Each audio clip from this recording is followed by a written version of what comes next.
Bonjour à tous, bienvenue dans la première vidéo de l'année 2026 sur ma chaîne YouTube Miel.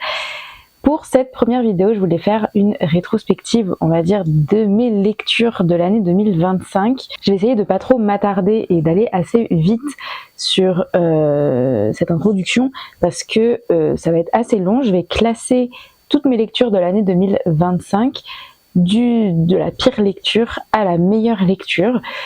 Ça va, ne vous inquiétez pas, je n'ai lu que 15 livres en 2025. C'est légèrement plus qu'un livre par mois. Pour de vrai, je suis assez contente parce que c'est vrai que pendant plusieurs années, j'ai stagné au niveau de mes lectures, j'ai très peu lu. Et là, petit à petit, je me remets un petit peu à la lecture, j'essaie de me reconcentrer pour pouvoir lire. Je pense que c'est mon principal souci, surtout à cause des écrans, des téléphones, etc. Je passe beaucoup plus de temps sur mon téléphone que sur ma lecture. J'ai beaucoup plus de mal maintenant à me concentrer pour lire. Donc voilà, j'essaie vraiment de remédier à ça. 2026, c'est mon année, c'est notre année. On va y arriver, on va réussir à se détacher des écrans, il faut absolument. Et bref, voilà. J'avais dit que j'allais faire court pour l'introduction. Évidemment, je n'ai pas fait court. On va s'y mettre tout de suite. Deuxième aparté, j'ai acheté un micro, j'espère que ça va fonctionner. C'est mon premier essai, n'hésitez pas à me faire des retours en commentaire sur le son pour me dire si c'est mieux, si c'est pas mieux, s'il faudrait que j'investisse dans un autre micro. C'est fort probable, j'ai vraiment acheté le bas de gamme de chez bas de gamme, donc voilà, c'est vraiment juste pour tester, j'ai vraiment pas l'habitude, je sais même pas si je l'ai bien mis, donc bon, on verra bien. Sans plus tarder, nous allons rentrer dans le vif du sujet. En 15e position, j'ai mis une lecture qui ne va pas mettre les gens d'accord, absolument pas. Vous allez peut-être me huer et me jeter des pierres, tant pis.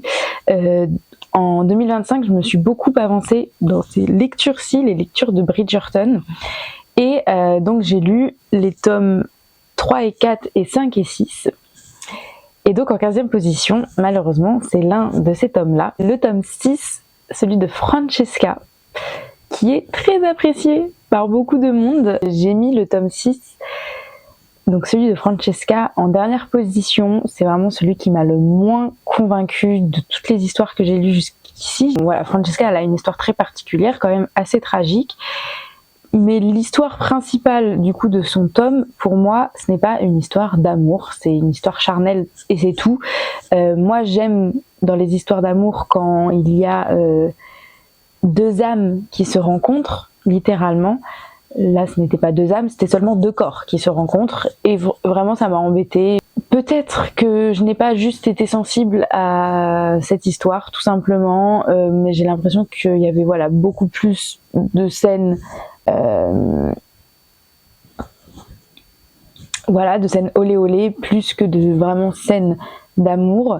Et voilà, j'ai pas du tout été touchée, je me suis vraiment ennuyée dans cette histoire. Et par rapport aux autres, vraiment, ça ne m'a fait ni chaud ni froid. C'est comme ça.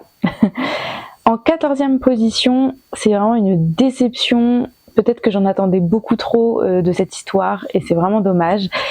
C'est Plaisirs violents, le premier tome, parce que je crois qu'il y en a plusieurs, de Chloé Gong. Donc C'est Plaisirs violents, c'est l'histoire revisitée de Roméo et Juliette, mais dans les années 20 en Chine, à Shanghai précisément, donc entre deux gangs rivaux de la ville de Shanghai.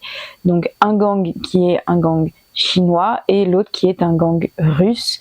Et voilà, qui vont se faire la guerre dans cette ville qui est très ouverte à l'international, donc il y a beaucoup de nationalités qui se rencontrent. On va suivre Juliette Tsai, donc qui fait partie du gang chinois, et Roma Montagov, qui fait donc partie du gang russe. Et évidemment, voilà, il y a une histoire d'amour, mais pas que. Il y a aussi toute une histoire autour d'un monstre qui va vraiment un fléau qui va s'abattre sur la ville.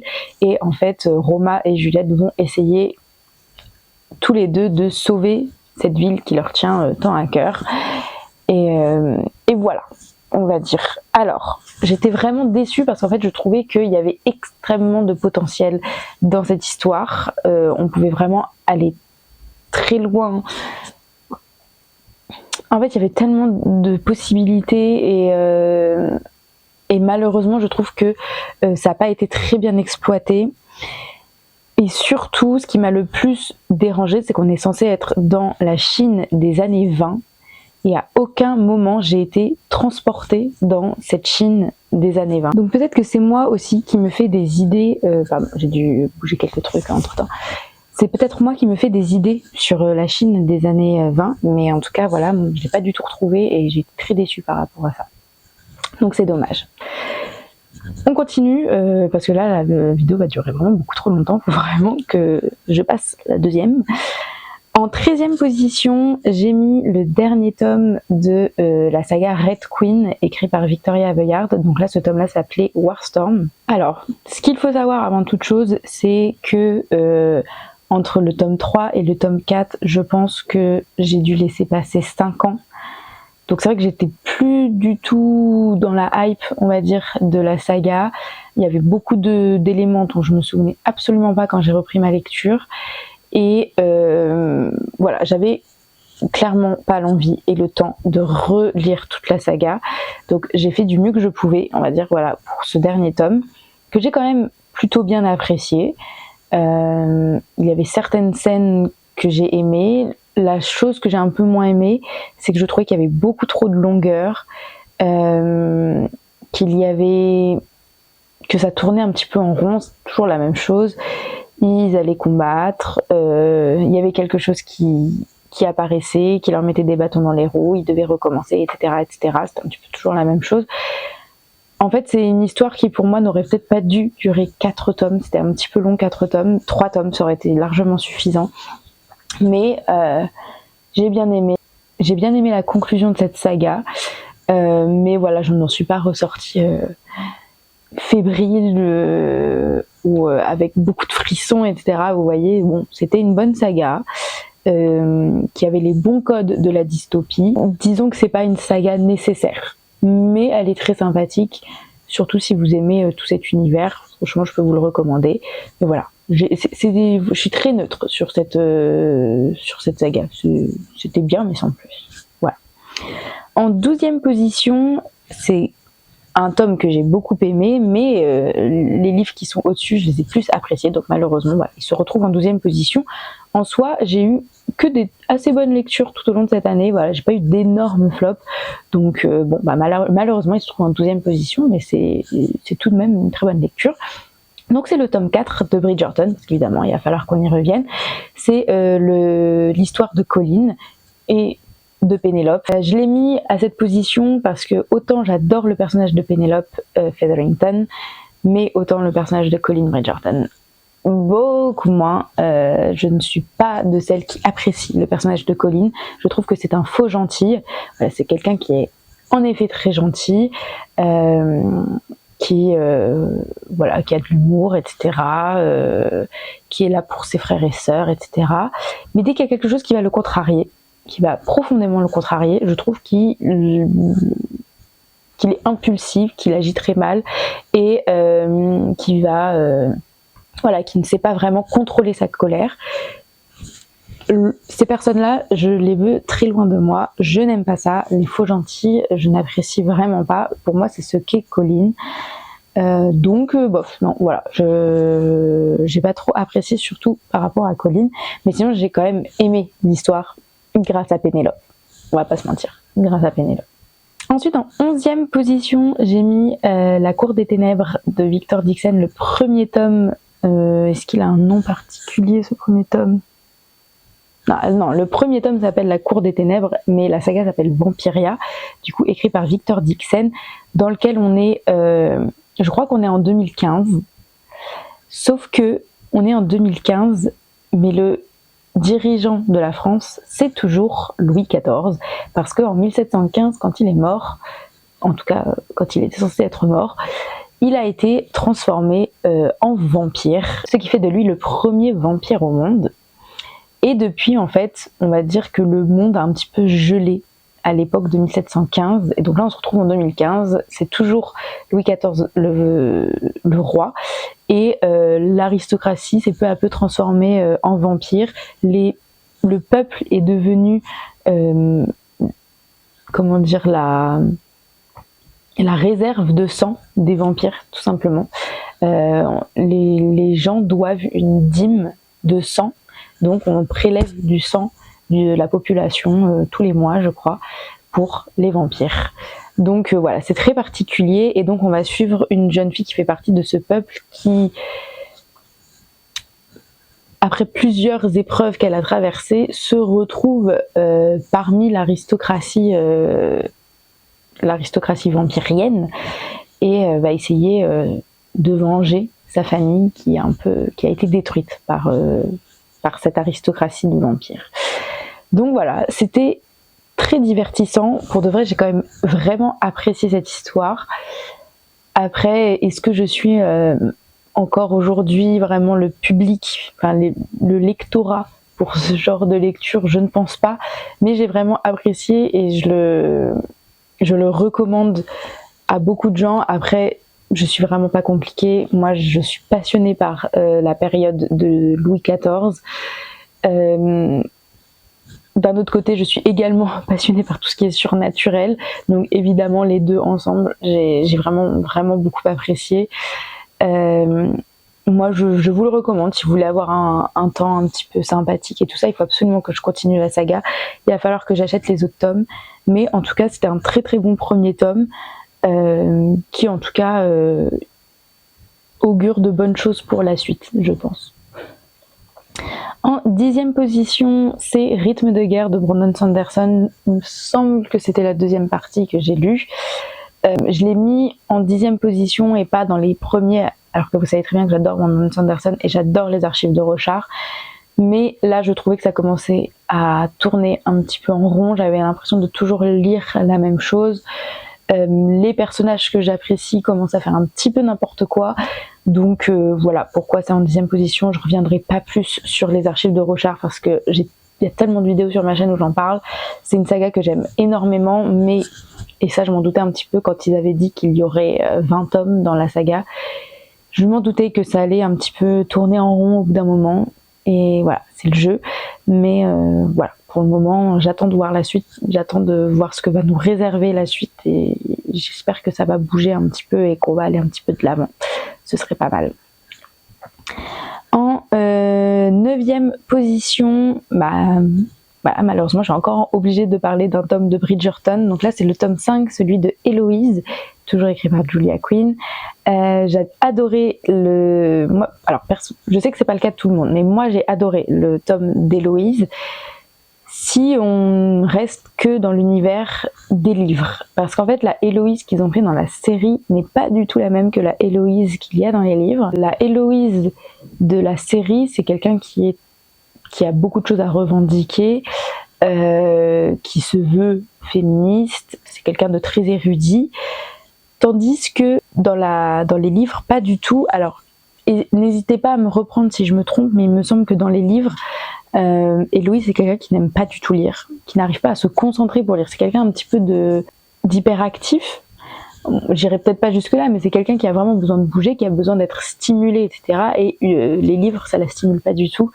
Donc elle aime bien parler, elle a beaucoup de rhétorique, mais voilà, la lecture c'est pas pour elle. Et donc je trouvais que son livre était vraiment bien si on a en tête le personnage qu'il y a dans les livres et pas le personnage de la série, parce que sinon évidemment qu'on va être déçu et qu'on va pas comprendre ce qui se passe, pourquoi elle fait ce qu'elle fait dans ce tome-là. Mais si on se cantonne à la Héloïse des livres, moi je trouvais que c'était tout à fait logique tout ce qui se passait, que c'était très beau. Moi j'ai adoré vraiment, j'ai adoré son histoire, et voilà. Cela ne tient qu'à moi, mais moi j'ai bien aimé. Ensuite, 8e position, je vais pas trop revenir dessus parce que j'en avais parlé dans un livre, dans un point lecture il me semble, mais c'est Les femmes de la Renaissance, elles ont lutté pour leur liberté, et écrit par Sylvie Leclerc.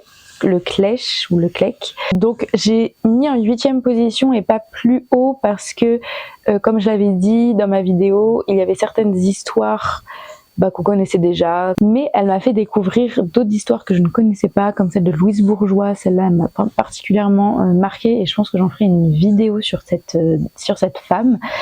Donc voilà, j'étais très surprise et ravie de découvrir de nouveaux personnages qui ont marqué l'histoire, mais dont on parle très peu, malheureusement, parce que c'est des femmes.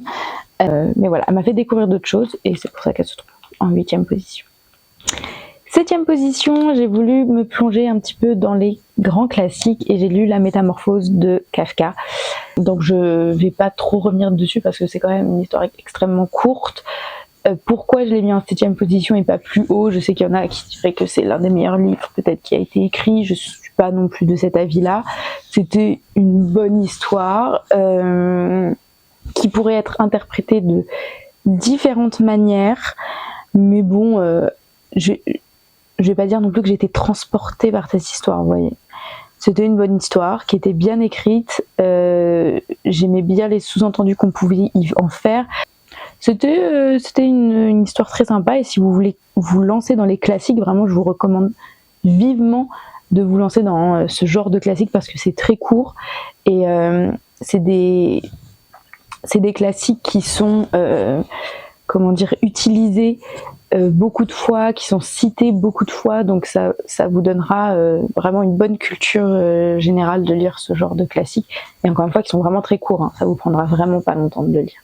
En 6e position, c'est un autre classique, et là j'ai voulu me lancer un petit peu dans les classiques de la littérature russe, parce que j'en avais jamais lu, donc j'ai lu du Dostoïevski, et c'est Les Nuits Blanches. Pareillement, j'ai voulu commencer avec quelque chose de très court, que j'ai beaucoup aimé. C'est le genre d'histoire dans lesquelles on peut tous s'identifier, parce qu'on a tous vécu des amours non réciproques, essayer de comprendre ce qui se passe dans la tête de l'autre quand nous on est intéressé et pas l'autre, etc., etc. Et voilà, je trouvais que c'était assez parlant. C'est aussi un peu l'histoire de les personnes qui en donnent trop quand ils aiment quelqu'un, et qui ne reçoivent pas en retour tout cet amour qu'ils donnent. C'est parce que c'est trop, c'est beaucoup trop, c'est d'un coup, ça déborde, et voilà. Pour moi, c'est un peu de ça dont il s'agit dans Les Nuits Blanches de Dostoïevski. Donc c'était très facile à lire, j'ai beaucoup aimé. N'hésitez vraiment pas à lire ce genre de livre, encore une fois, pour plonger un petit peu dans la littérature classique. J'aurais énormément de choses à dire encore sur ce livre, vraiment je vais très vite, désolée si c'est un petit peu coupé, un petit peu voilà, c'est pas assez développé, mais j'ai pas le temps. Là vraiment j'ai pas le temps, donc on continue. En 5e position, on rentre enfin dans ce fameux top 5, et là c'est vraiment des livres qui m'ont particulièrement marqué cette année. Donc en 5e position, on débute avec encore une histoire de Bridgerton, la dernière.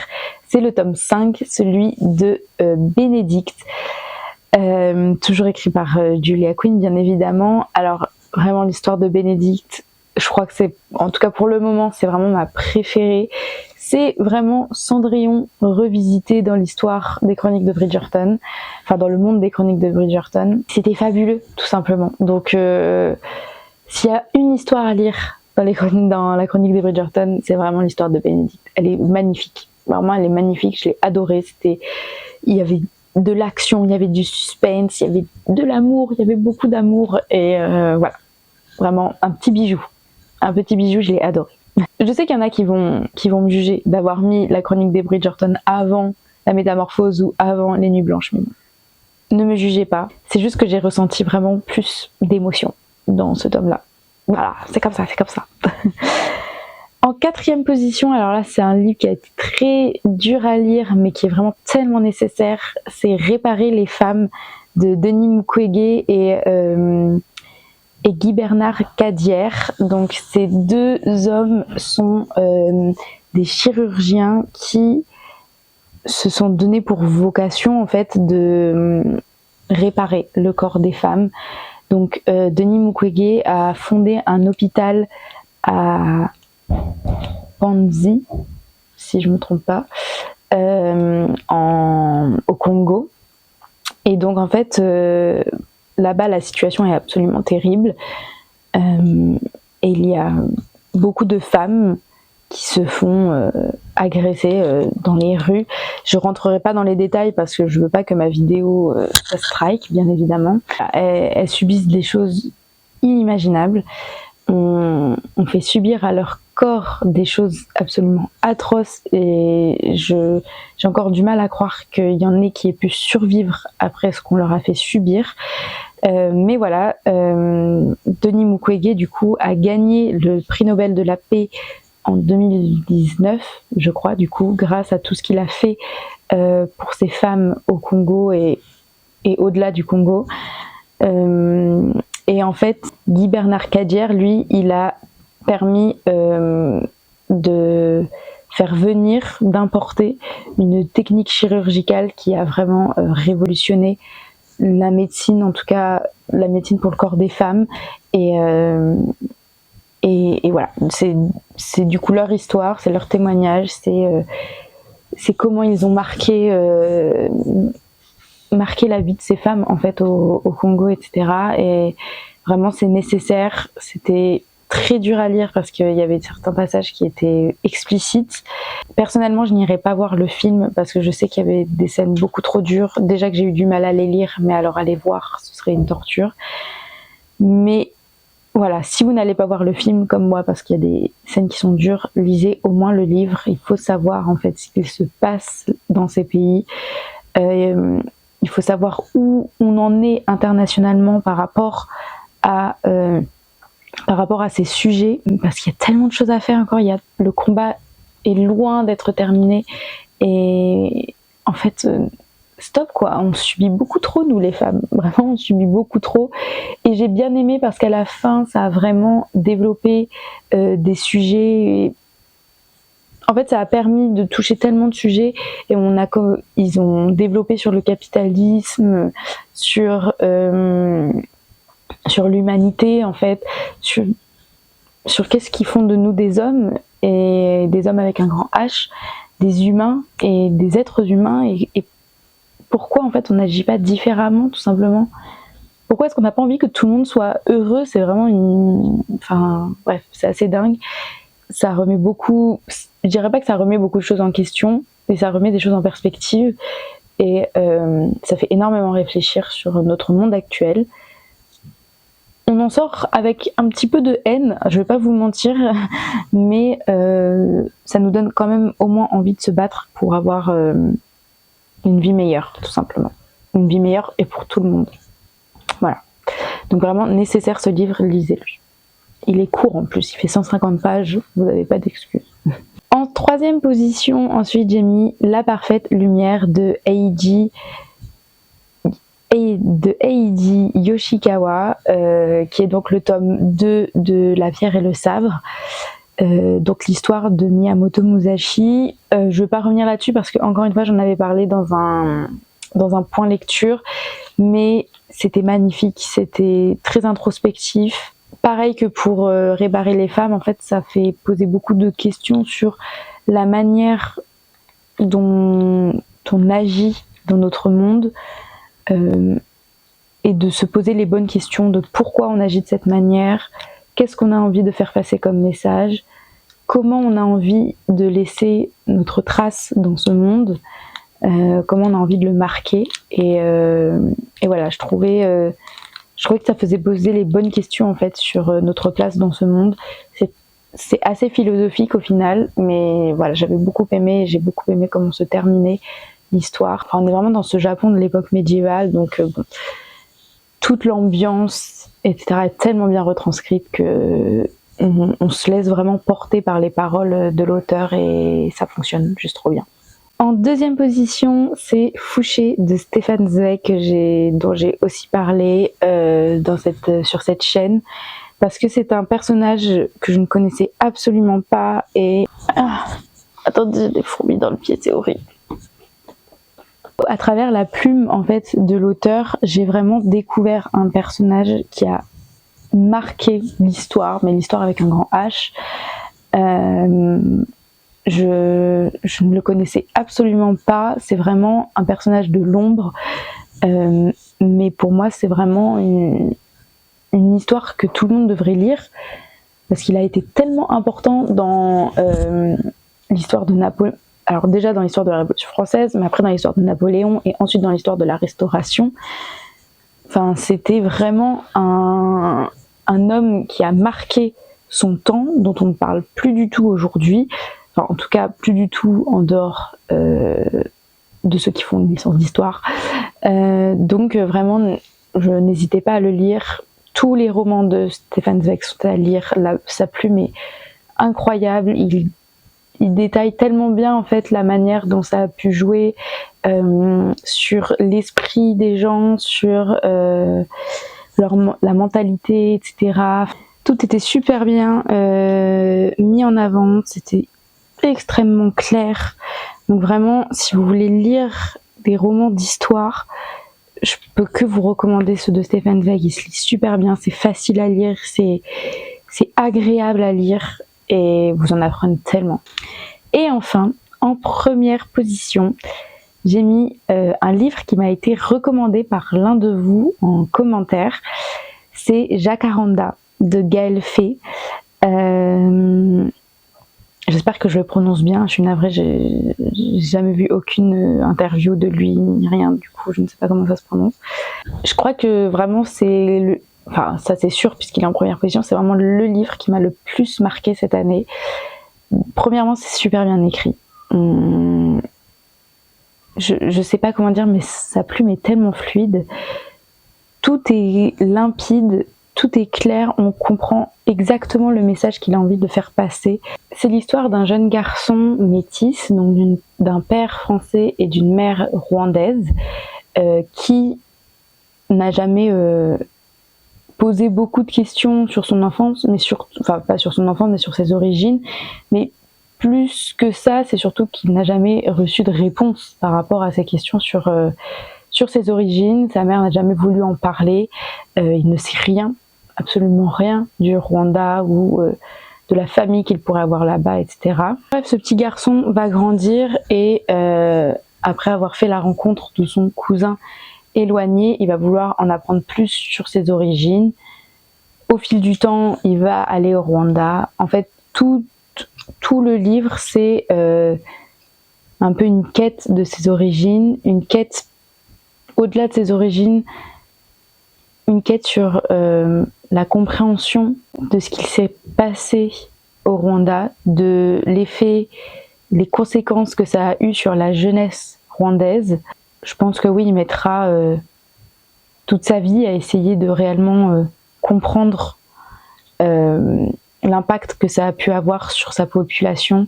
C'était un livre extrêmement profond qui a tellement bien détaillé la situation, je trouve, qui se passe au Rwanda.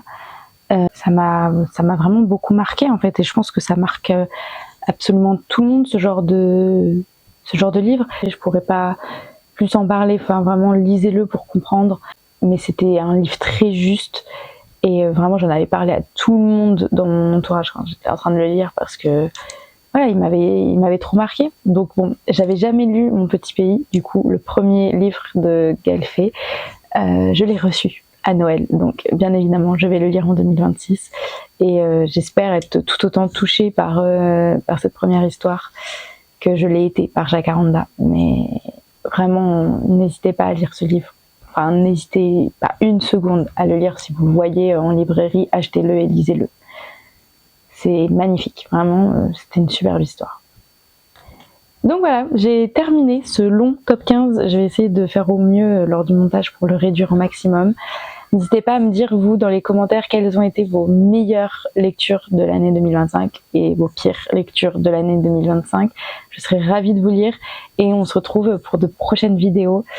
En attendant, portez-vous bien et je vous souhaite une merveilleuse année 2026, de la bonne santé, tous mes meilleurs vœux, tout simplement. Bisous!